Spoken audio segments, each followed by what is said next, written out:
I'm Jason Neal. I'm one of the owners of Radius Gallery, along with my wife, Lisa Simon. Hello. I'm more like a junior partner in the firm, but I'm trying to work my way up.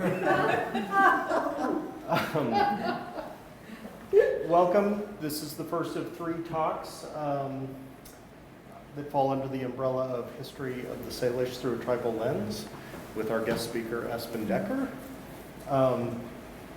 We are, as you can see, filming this event. In fact, we're live streaming it right now. So I'll ask you to silence your cell phones if you haven't already. And also, we're a little bit crammed in here, so, just make an effort to sort of sit still and keep the background noise to a minimum. I'm sure the people watching at home will appreciate that. I wanted to say just a few words before introducing Aspen. The first is just to say that we at Radius, meaning myself and the entire staff, we're just so proud of this exhibition, and we're so thankful to all 3 of the participating artists, Aspen, Stella Nall, Monica Yellow Springs Yellow. They all just brought in such terrific work, and it's been great to see how well received it's been by the community. It's hard for artists, especially young artists, to keep up their practice and to cultivate their artistic visions when no one is paying attention. So thank you for paying attention. The value of that is really immeasurable. This is the first exhibition that we've ever had at Radius that features exclusively work by Indigenous artists. And that's not because we just took a long time to get around to it. It's because I've never wanted to really endorse the idea that Indigenous artists make up some sort of subset of artists in the region. I feel like I've seen those exhibitions and they didn't exactly sit right. Here at Radius, we're interested in shining a light on artists who are making compelling work and, advancing their own senses of art and craft, and maybe most importantly are expanding our sensibilities about what contemporary art looks like. And I think all 3 of these artists are just doing that in spades. That said, we are already planning another show at the beginning of 2026 with 6 Indigenous artists all making ledger art. And in fact, we're going to have a kind of traditional 5-week show beginning in January of next year, but then we're going to set aside a significant part of the gallery to showcase ledger art throughout the entirety of the year. Aspen is one of those 6 participating artists. And, we've been showing ledger art off and on by a handful of artists over the last 5 years or so. And, it's been impressive to see how people are drawn to it. It's really kind of captivated a lot of people's imagination, even people that seem to know nothing about it when they first saw it here. And one of our objectives next year is not only to sort of show a lot of wonderful artwork, but to try to educate people a little bit more than we have in the past about the history of ledger art, from its beginnings in the 19th century through its revival in the 1970s, about a lot of the symbology that you see, not always, but often in the images created by the makers from this region. And maybe most importantly, just the cultural politics that are inherent in this genre. I'm delighted when somebody walks into the gallery and sees something on the wall and they're so drawn to it that they just want to trade their money for it like that. That's great.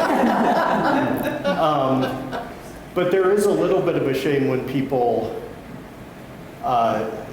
think that all they're taking home is a sort of lively image on an old piece of paper with fancy penmanship on it, and don't really have a sense of how much more it is than that. So, utilizing the gallery and the artists that we'll be working with, we're going to be doing more talks like this one. We're going to try to put together some literature that people can take home with them, and just generally try to raise and refine the common knowledge of ledger art in this community and maybe even beyond. So I'm really looking forward to that whole initiative next year. Well, on to the main attraction. Aspen Decker is a linguist and a historian and an exceptional artist in her own right. She has a bachelor's degree in tribal historic preservation from Salish College and a master's degree in linguistics from the University of Montana. She's been teaching Salish language professionally for many years.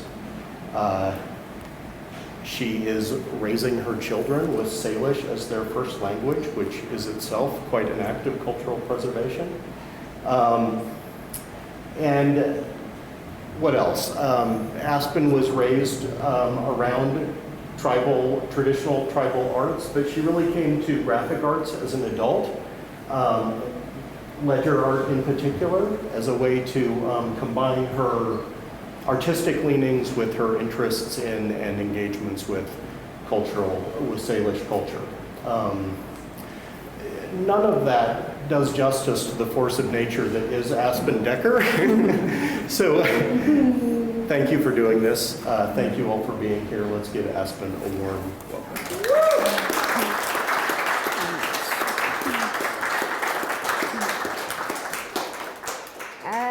Lamnamsh pasia with puut la zik squadly twasum luin in kalicht and squast which is skadiotil in skalk.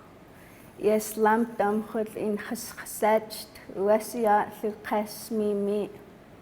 Good evening everyone. My Indian name is Shining Camas Woman. I'm a member of the Confederated Salish and Kootenai tribes. I said I'm thankful for all of you for coming here to listen to me and for my art and our stories. And I want to thank Radius Gallery for having this, hosting this, and providing this space for Indigenous voice. So tonight I'm going to talk through a few of my pieces here, and I'm going to primarily focus on pre-contact. So time immemorial, and time immemorial, it's predating any written history. So this is from countless generations, over thousands of years old, history, knowledge, storytelling that has been passed on from one generation to another. And so all the artwork you see here, it embeds some kind of story. And so I'm going to mainly focus on our skadliu fire knowledge, our buffalo hunts, and some of our native plant harvests, because that's some of our seasonal round. When thinking about Indigenous, Salish, Kasanka culture, the heart of who we are has to do with the seasonal round. The season is what moves us. It's what our it captures our language and the things that we do throughout the seasons. So that seasonal round, we refer to that because it's every season, it's directional, and for us, we were a nomadic people, so we had to pay attention to these plants around us and animals, and knowing when things needed to be harvested and when it was time to start traveling. And one thing that I want to mention right off the bat is our word here for Missoula. You all already know a Salish word because Missoula in Mesudle is where it came from. It derived from our language. And that shows you how old and how long our people have been here since the last ice age. And that word derives from around Glacial Lake Missoula, and that's what it's referencing, is the place of the freezing water. Mesudle, Mesudle. And then the first settlers coming through here, they were mainly the French, Semet. They didn't say it quite right, and that's where Missoula came. And actually, a lot of these different town names, major cities from here all the way to the coast actually come from Salish languages. And there's so many town and different like waterways that all derive from Indigenous languages. And so first, I'm going to talk about the fire knowledge. This piece over here, it has these two women on canoes, and our stithlam in the sturgeon nose canoes. And so one of our canoes that is very specific to our Salish people and Kasanka is that style of a canoe. So instead of having it kind of go upwards, they're face down. And so that's where we know that one is the sturgeon nose canoe. And now our stithlam. But this fire, when we think about fire, a lot of people have that connotation that it's bad or destructive, and it could ruin all these dwellings. But traditionally and through our knowledge, fire is a tool that we use for land management. It's a big part of our traditional culture and our ways of being able to bring life from the ashes. That's what one of my elders shared with me, and it made a lot of sense because anytime you see a grass fire somewhere, the next season it comes back green and luscious. And I don't know if you've noticed this Missoula, past the M Hill. I know a few years ago it burned there, and then the next season it was all green, and then the rest was still yellow and kind of dry. And so we used our solshi, our fire, for burning all of that kind of under old brush in order to help with biodiversity, bringing that new life and making sure that our animals and our paths where we travel through is clean.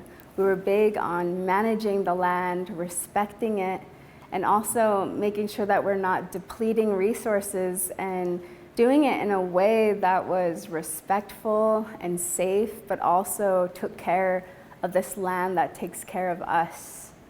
And so through this solshi, that I add a lot of Salish language throughout my artwork. And the language, it isn't just a simple word. A lot of times when I add a term on here or a phrase, it usually references some kind of cultural meaning that could help you to understand what we were doing with that certain event or the types of protocols to certain things. And so,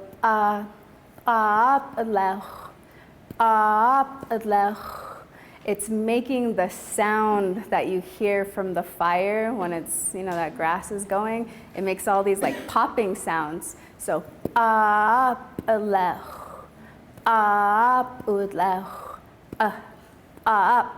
is that word. And then when we say it's talking about the land. So it's saying it's burning throughout the land. And so the when we did that, there were certain roles within the community where a person might have kept track of that certain aspect of the culture. They might have been the fire keeper, the fire knowledge person, and so they knew when the land needed burning. It wasn't just, let's go set this on fire and all these random fires.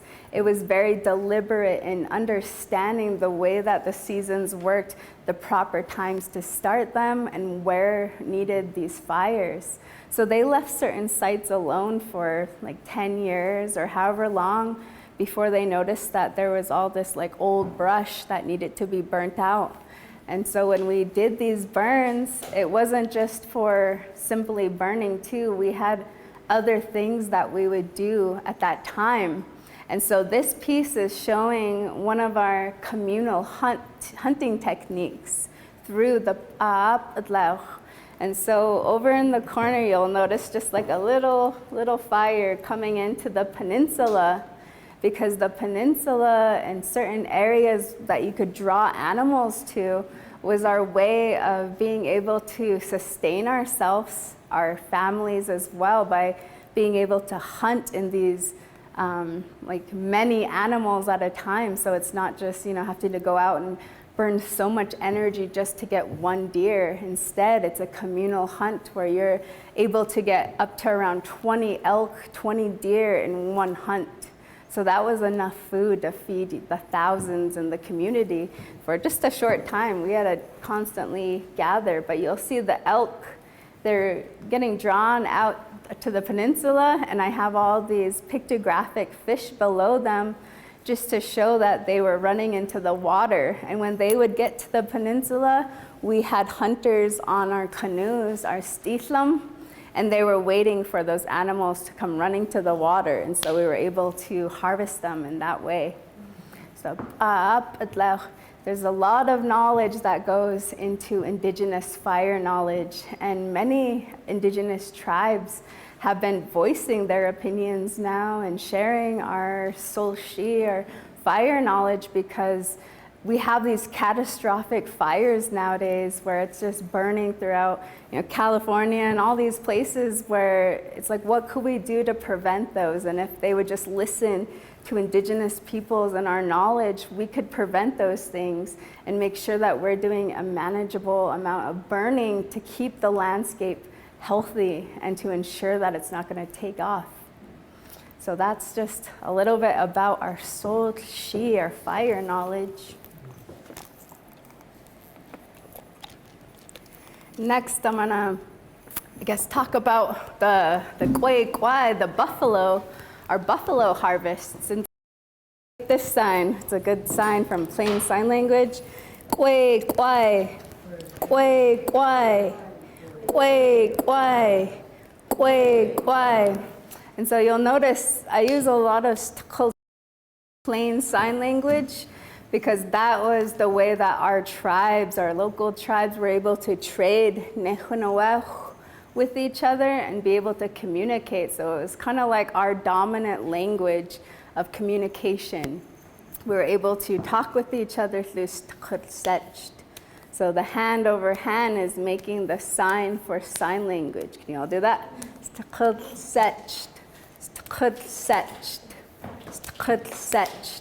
And I could ask a question with just the twist of my hand to ha pesin suchanat. Do you all understand sign language? You could say no now, so it's from your chest up and down. Ta, ta, ta. It's probably the easiest Salish word you could learn. Ta. Nah, sorry, no. Ta, ta. Or unauch. Yes, unauch. Unauch, or that's true. Unauch. But our kwai kwai, you could see the antlers that it's making, the kwai kwai. So any of our animals that have antlers, that always kind of starts right there above your head, kwai kwai.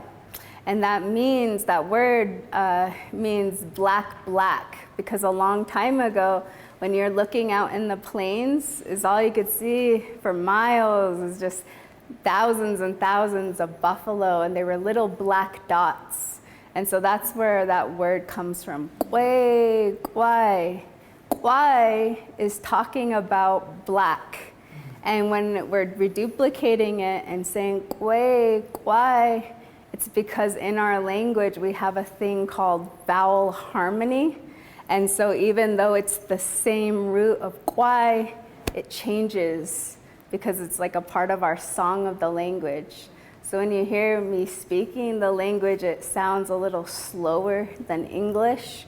We have our own kind of intonations, and the way that it's articulated is different from English. And so in my master's, I focused on the demonstrative system. And so that means like here and there words. And in English, we have those two words, here and there. You could say over there. But in Salish, we have over 48 different ways of saying here, there. It's here in my hand, but you don't know that. So it depends on whether the person you're talking to knows what you're talking about. So if I didn't say like, oh, I have my water right here, and then say here, I could use a different form because I told you what I'm talking about. You're aware of it. Whereas if I didn't tell you and I just said here, it becomes a different term of ihet versus liet. So anyway, it gets really complicated, but I just wanted to mention that because it shows just how complex our Salish language is. And in English, it's an analytic language, so you have one word per meaning, and that's all it has, is its meaning right there. But in Salish and a lot of indigenous languages, there's polysynthetic languages, which is what mine is, and that's where you could have all of these different roots, all of these affixes, suffixes, infixes in the word that could describe an entire sentence or paragraph with just one word. So you could embed all this information about what you're talking about. And our language is very descriptive of the animal, of everything around us. It's being very aware of your surroundings, the sounds, the onomatopoeia of the animals, and their looks. So what color are they? Like the buffalo, from a distance, they're kwai.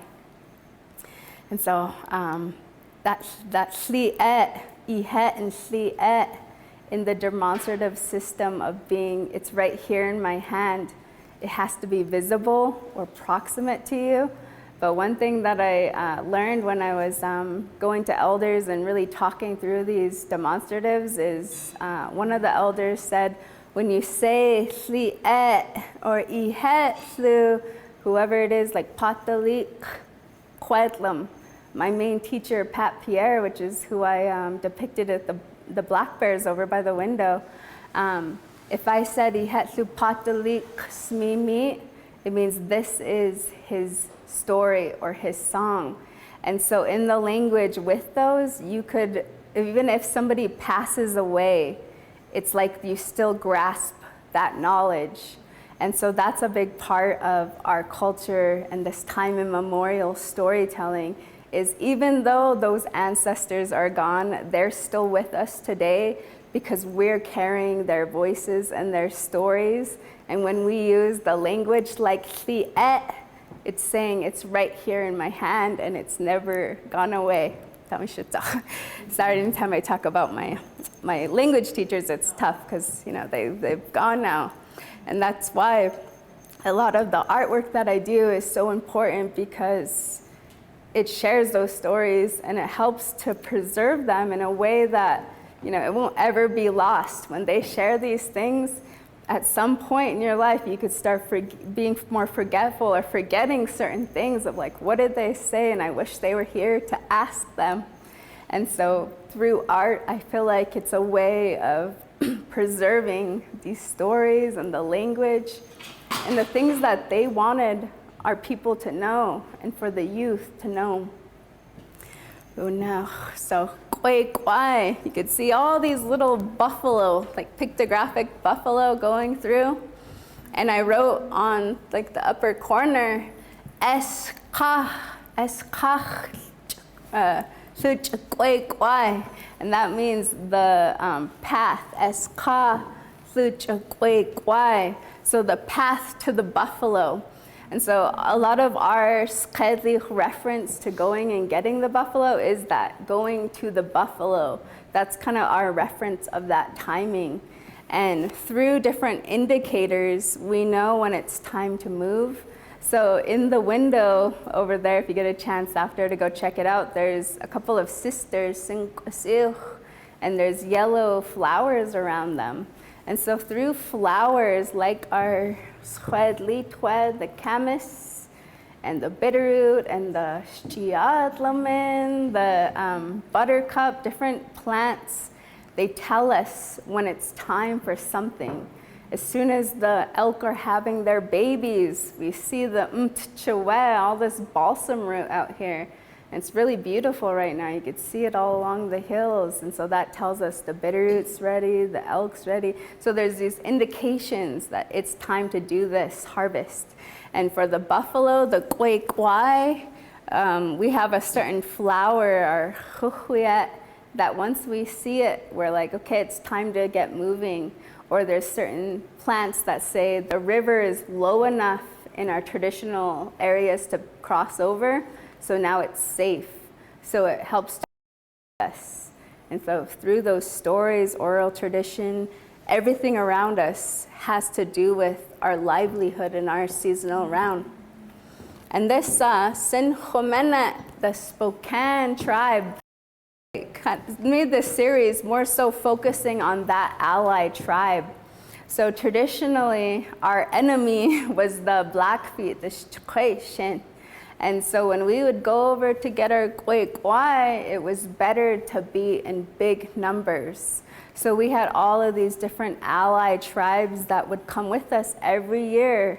So the Spokane tribe, the Sinjomene, they would travel from Spokane area over here, the Kudlispe, the Kalispel, both lower and upper Kudlispe, they would come with us.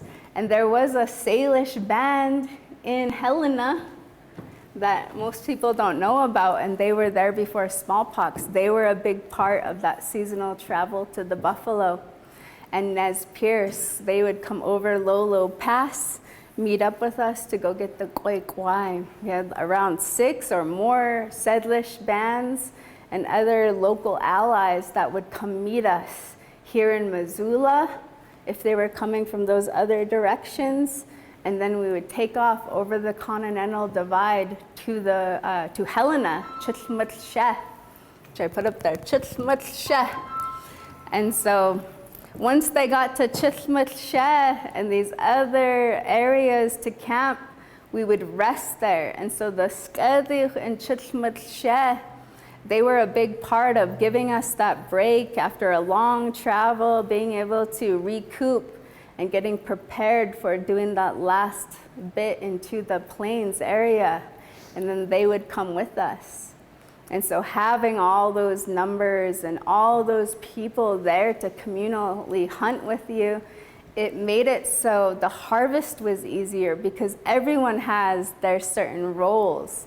Nobody was just sitting around doing nothing. You know, you had to do your part for survival because back then, the buffalo was our main sustenance. It was our biggest part of our food that we needed throughout the winter months. And so when they would all come, it was distributed equally to the amount of people there.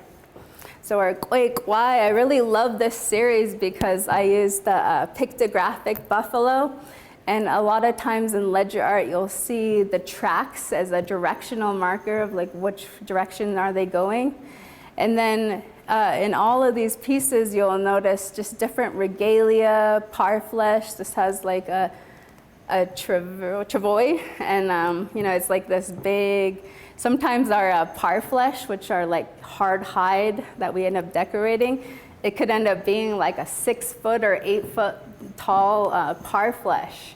So you have these big buffalo hides, you could either sew them together, you know, and then we had these huge carriers, so they were kind of like our major suitcases to have our belongings in. And then the poles made it easy to bring it with us on horses or with dogs. So I recently had a piece, I think it might still be in here with the dogs, and it shows just kind of puppies learning from their mom, because before horses were here, we used dogs to pack our items.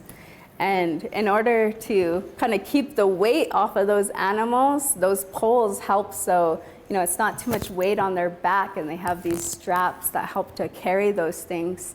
But there's beadwork and different bags, spears, our bows and arrows, some of our hats. Like this is a traditional hat that's more of a plateau style hat, but we also have them here. And then the slupa. So this slupa is seen a lot in our regalia. It is a winter weasel. And I have a piece over there that you could check out by the window that shows a woman setting a trap for slupa. And so a lot of times you'll see it on our hats, sometimes with our different shells that kind of hooks it into like our hats, or on our hair. There's just different ways that we wear our slupa. And so that piece over there, I have a red circle because it's talking about the winter time and the summer time, like the two differences in season. So there's their colors over there. But getting back to this part, you can see where this guy too, he has a shilpa, his hat, his headdress is actually made up of a lot of these shilpa. So sometimes it even showed whether you were a good hunter, good trapper, good warrior, or if you did certain things in the community that was worth respecting, you know, that somebody might gift you, here's this shilpa for the thing that you did for the people, or, you know, these different stories. So a lot of this regalia is earned when you use feathers. There's so much of information embedded in all of the beadwork and different things. And going back to ledger art, I guess I kind of skipped over a really big, important aspect about ledger art, and it's that with European art and Western art, you see with portraiture that the faces are your identity. That face is that person.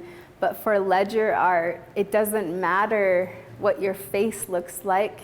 It's about your regalia, the things that you do to decorate your horses and in your camp that shows who's your tribe and who's your family. And so all of these people, they look like our people because it has that likeness of our designs, our regalia, and it's meant for our people. And so that's where ledger art, we have all of these items on them to show this is this person. And sometimes you'll see an Indian name. I'm not sure if I put one on any of these ones, but the Indian name, oh yeah, so this one, Chief Lee, Thad Lee, has a little line to his name, Thad Lee. And sometimes I'll have a little pictographic symbol above them, and that represents their Indian name. This is this person. So a good one to mention from the 1800s is Howling Wolf. And you could see a lot of these old books in ledgerart.org, I believe, as an online resource where you're able to kind of see their books and see all these 1800 ledgers. And a lot of it still looks similar to a lot of today's ledger artists. And so he has a howling wolf above him in all of his scenes, showing his warfare and different stories. And even when his horse passed away, you know, it's very narrative style art where we're telling a story about the people. Because storytelling and oral tradition has always been a huge part of the way that we're able to transmit and enculturate the next generation, because we didn't have a written orthography until the 80s when a linguist came to our community and created this phonetic alphabet. And so it's very recent that we see the language, but I love using it because you're able to hear it and it's written in a way that shows the articulation of the language. But before this, it was all oral. So if you wanted anything new on, you had to make it interesting. You had to have the stories told constantly every year when it was the time of storytelling. Winter time is for our oral stories with coyote. Then you transition into anthologies, the stories of the people, as soon as spring rolls around. And so all my artwork is showing some history and some anthologies of the people. And a lot of these narratives, these histories, were overlooked, or they weren't even considered an actual credible source or publication. And so in my thesis in higher education, I really wanted to make sure that I used Indigenous methodologies and pedagogies for linguistics and able to show how we have syllable breaks through our songs, our traditional songs. So it's things like that where we should be able to have our sovereignty in education, being able to use our methodologies to share who we are and deciding what's culturally sensitive and what's okay to share.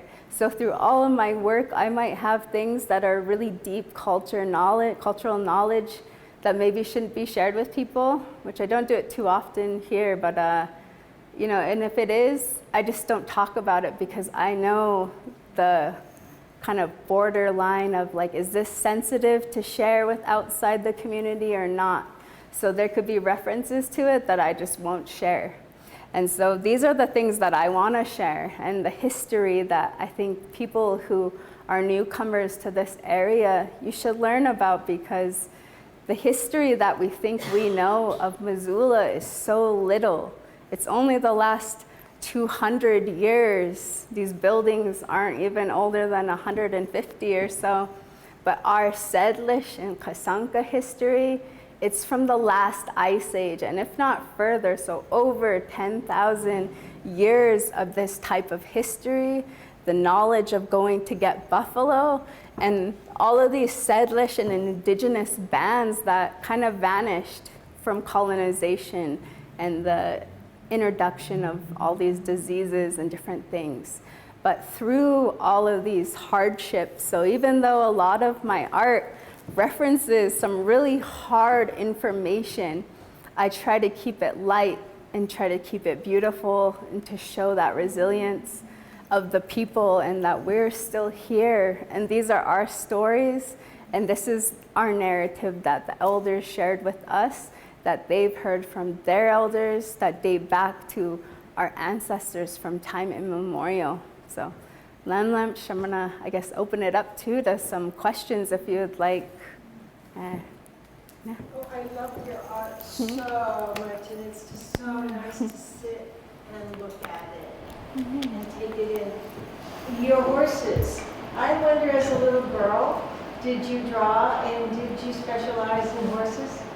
I have had a horse growing up, so I had a buckskin horse, and I've always rode horses with my family. So a lot of my art, you'll see a buckskin horse show up. And so I do really like horses in my artwork. I think that they are just a really beautiful animal, and they became a huge part of Indigenous culture, even though they were introduced in the 1700s. As soon as they were introduced, they came before the first white people here. So they came in the 1700s, and then they just exploded. They got breeded, they got, you know, shaded throughout all of this Northwest. And so it became a big part of our song ceremonies and our way of life. And it changed it for the better, because we were using our dogs. We had to, you know, travel a lot farther on foot. But then it changed the way that we could travel and how far we could go. For my Salish, the Bitterroot Salish in Kalispell, our range every year was from the Bitterroot Valley or by Flathead Lake all the way down into Wyoming and Yellowstone area, Idaho, Washington. We'd go into Kettle Falls to spear our salmon, and all the way looped up into Canada and around. So we had a huge landscape that we occupied seasonally. And so certain families would split up to harvest certain things, because sometimes those plants are ready at the same time. So certain families were split up, and then they would meet back in the Bitterroot Valley to kind of bunker down for winter time. And then that was the time of telling stories. And so you have all your dry food, your harvests of the year, so you're gonna be okay, and the people are provided for. And so that's where storytelling becomes a big part of the winter months. It's the hard months, it's the time of dormancy. So not only is it the time that we see the plants and animals in dormant, it's also the time that us as people need to be in dormancy. We have to have that time of silence to gain back our energy and be prepared for our seasonal travels. No, honey? I have a couple questions. One is, how do you feel the language that was oral is being communicated through a written language in, you know, in our alphabet? Do you feel that it works pretty well to write your oral language in our alphabet, or do you find it limiting? Yeah, I find it very helpful because they ended up using, it was Steve Egeslaw, who's a linguist from the 80s who came by, and he tried to use more of like the phonetic and international alphabet. And so that's where, like, if we wrote the way, you know, that alphabet is in English, it'd probably be a lot easier for new learners of English or whatever language, because every sound sounds exactly the way it's supposed to. And so for our language, the really hard articulations, I guess, it has its own symbol now too, where like the barred L is like a T that looks squiggly, and that's a sound. And our lambda is the it's like a clicking sound. It has its own symbol. And then anytime we have ejectives, which is like a harder sound of consonant, like t and t or k or qu, it's specified. So you could see a comma, you could see the W, so is there rounding? And we have had actually quite a few Salish kind of linguists who focused on our Salesian languages. And so they were able to kind of identify where things are articulated. And in my master's, I got to see one of my elders from the community through an X-ray vision. And so I saw like the aspiration in her mouth and just like how different it is than English. And I knew that just from coming up as like an immersive way of learning the language. I knew that, man, I feel like there's a lot more air, and the way that you breathe it out, you need more air. And so in that X-ray vision, I saw that there's this air kind of trapped in your mouth, and that's the way that we're able to move through our articulation. So it's helpful to see how it's pronounced, but unless you're a speaker or have learned from a speaker, you won't really understand the correct way to pronunciate it and like the flow. Yeah. Just by looking at it, I couldn't read it aloud unless I was really trained to do that, right? Yeah, definitely. But I love linguistics and languages, so that's why my entire undergrad and master's was focused on some type of aspect for the Salish language. So it was either reduplication or, you know, this or that. So I have so many papers where I just focused on my own language, and having that language background helped me to identify right away, oh, these sets of words are about or will be reduplicated in this way. So I feel like having that growing up in the language and then now the linguistics background, it just brought my fluency to another level of being able to prevent the language from having any change that we don't want, because a lot of linguists say that it's okay to have language change. But for Indigenous communities, we didn't choose to change the language. It was through colonization and boarding school. So for me, I want to keep the authenticity of the language and the way that our elders have always spoke. Can you tell us a little bit about the immersive language program that you went to? Yeah, I have a couple of great aunts who are Salish fluent speakers, first language speakers. And then my grandma and her siblings, they had a different mother. And so I got to hear my great aunts talking to me and different Salish elders around Arlie. So pretty much as long as I can remember has been around some kind of elder, because my parents did a great job of keeping me culturally oriented around these ceremonies and elders and getting to hear these stories. So by the time I was around 10, I decided I need to get fluent in the language, because one of the elders there was saying, you need to understand, you need to learn more. And hearing them speaking in one of our ceremonies, it made me want more. Like, I need to understand everything. And so that's where I decided I'm gonna go to Nkosem. So I went to that Salish immersion school, and I apprenticed under Pat Pierre.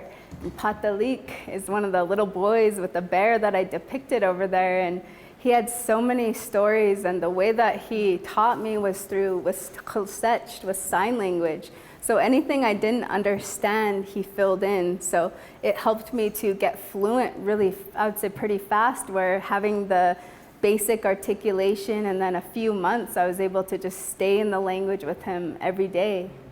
And his story over there is about when he was 8 years old, and it was his first bear hunt, and his dad said that the bears already went in the cave for the season, And so they made him crawl in there and harvest the bear when he was only like 6 or 7.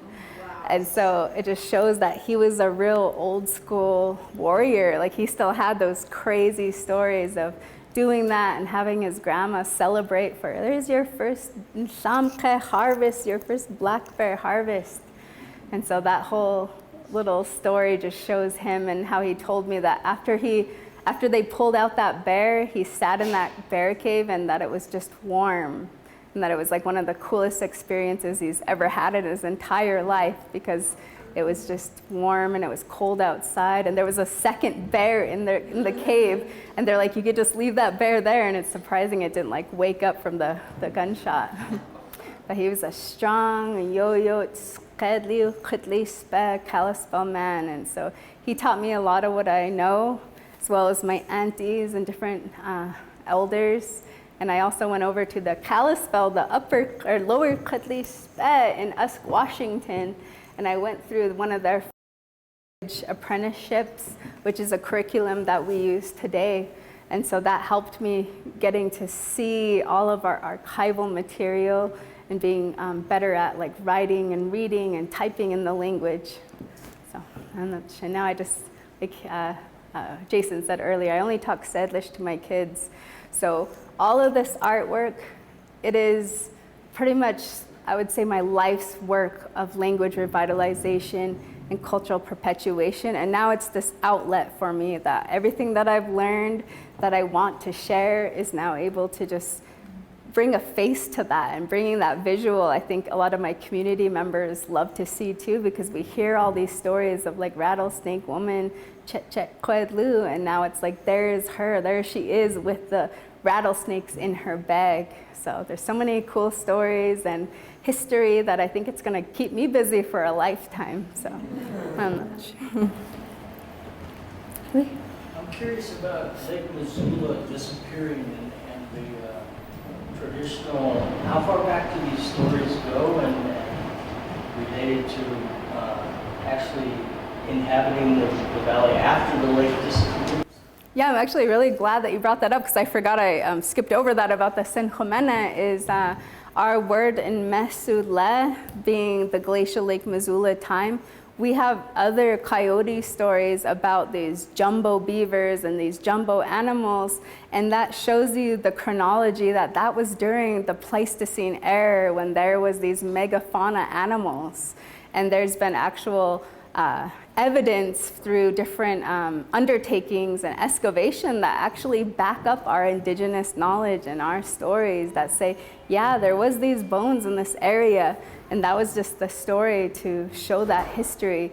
But the Sinjomena, the Spokane, who did live in that Spokane area, they actually have an oral story about hearing these rupturing echoing sounds through the valley, and they had to get to higher ground. And so that was when Glacial Lake Missoula erupted. And so that shows you just like, you know, all that history through that time of what was our experiences. We got to experience that ice age and Glacial Lake Missoula.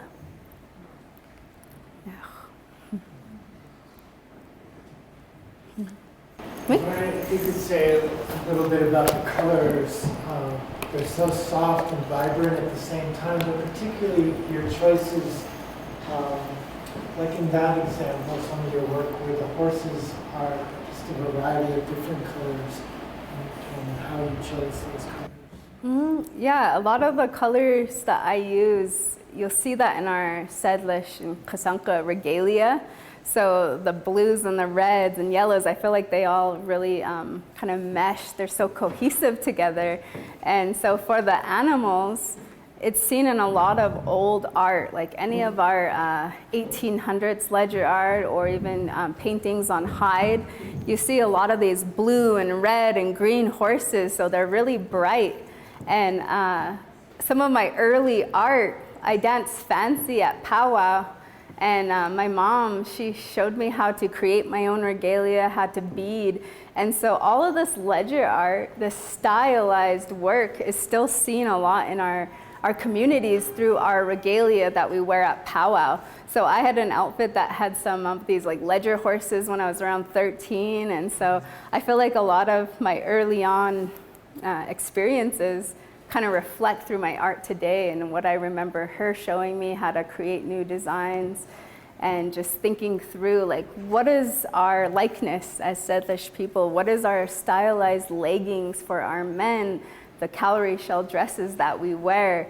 And so the way that I created my own regalia when I was a kid, I still do anytime I'm creating new regalia. So like for any of my pieces, I start off with, and that's pretty much what my mom showed me too, was like start off with your first little design, add to it if you have like longer hair ties or whatever, like create something new. And so I start off with one simple design, like which floral or geometric design do I want to use, and then I create the entire regalia for the horse or whatever they have on. Sometimes the mother and the baby, they kind of go hand in hand, like you'll see her beadwork, same as the cradle board.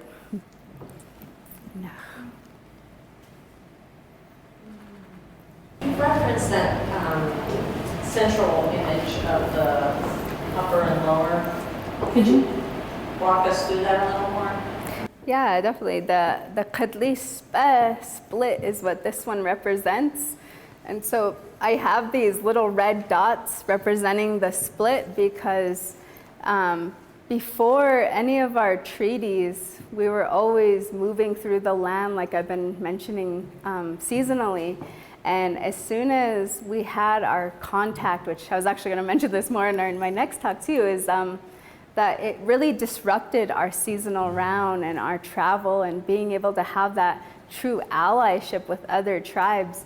Some of my aunts and uncles are over in Washington and vice versa, because we have family from both sides. It's not just two separate bands because the government says you are two different people.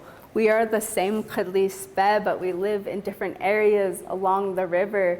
So the lower Kadli Spe is a part of my tribe here, the Confederated Salish and Kootenai tribe, has the Bitterroot Salish, it has the Kalispel, the lower or upper Kalispel, and the Kootenai in our tribe, in our treaty.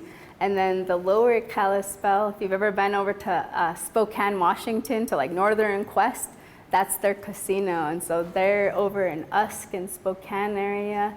And our families, we still have those ties together. And so even though it says there's a split, we've maintained that allyship and traveling back and forth. But there was a hard time around treaties where they said, you can't go to Montana no more, you need to stay on your reservation. And then same with us over here. They didn't want us to really leave the reservation very often. And there was a lot of stories that led to, getting shot at while you're harvesting and different things. So it wasn't as simple as, well, just go do it, because it was putting, your life in danger. And so this Kadlispa piece, it has the camas, which you see on my skirt and kind of my earrings. It's one of our staple foods, and you'll see these little bulbs, and that's what we ate. And it's a big staple food and representation of the Kadlispa people. And so you'll notice a lot of times in the color that I used for the teepees and any of my circular work is representing our seasonal round colors. So like the medicine wheel, not all tribes are the same colors. So a lot of times people think of medicine wheels as just being like the black, yellow, red, white. But all the tribes are unique in their own ways. We're not just some, same tribe. Like, we all have our uniquenesses. And so for us, these are our colors. This is our directions. We have the winter time, the spring, the summer, and the fall colors.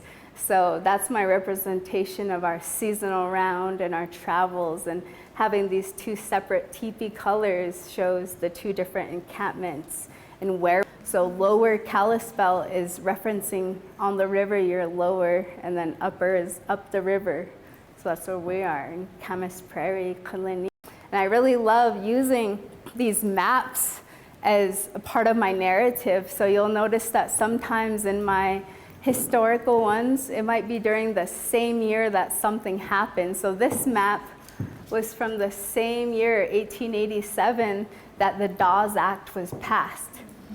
And this map is really old too. It's from 1870, and I love seeing all the old words and getting to see, kind of Montana, Idaho, and Washington, our entire kind of seasonal traveling area, our homeland. So I really wanted to use this image or this map to be able to show where our Kalispe were on the landscape, because I feel like these maps are a way of bringing our stories back to our homelands and on the place, on the land.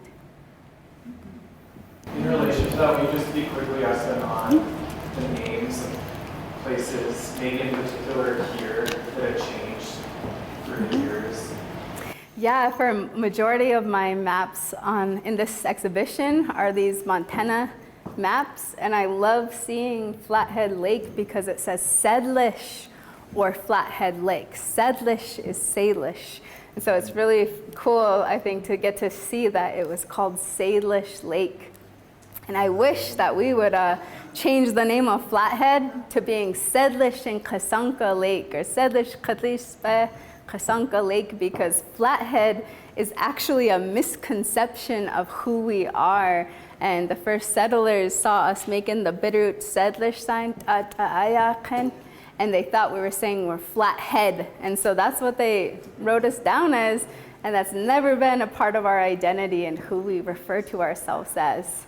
And now it's our reservation name, and everyone refers to us as the Flathead, but it's not right because there's other tribes within our nation. That's why we're a confederated Salish and Kootenai tribes. But yeah, sometimes in like the trails and in the different words that are used throughout the maps are interesting. I saw a really old map that still used Missoula as Hellgate. They just referenced it as the Hellgate. There's just a few different things that I've been kind of looking for where I'm like, ooh, I'm gonna use this for like referencing the Nez Perce, like you see Nez Perce Trail or whatever it might be. And a lot of times I try to orient it where I'm not covering something important. So all of these don't cover the Flathead, the Sedlish part of the lake. So even right there, I kind of moved them down a little so you could still see the Sedlish in the TV.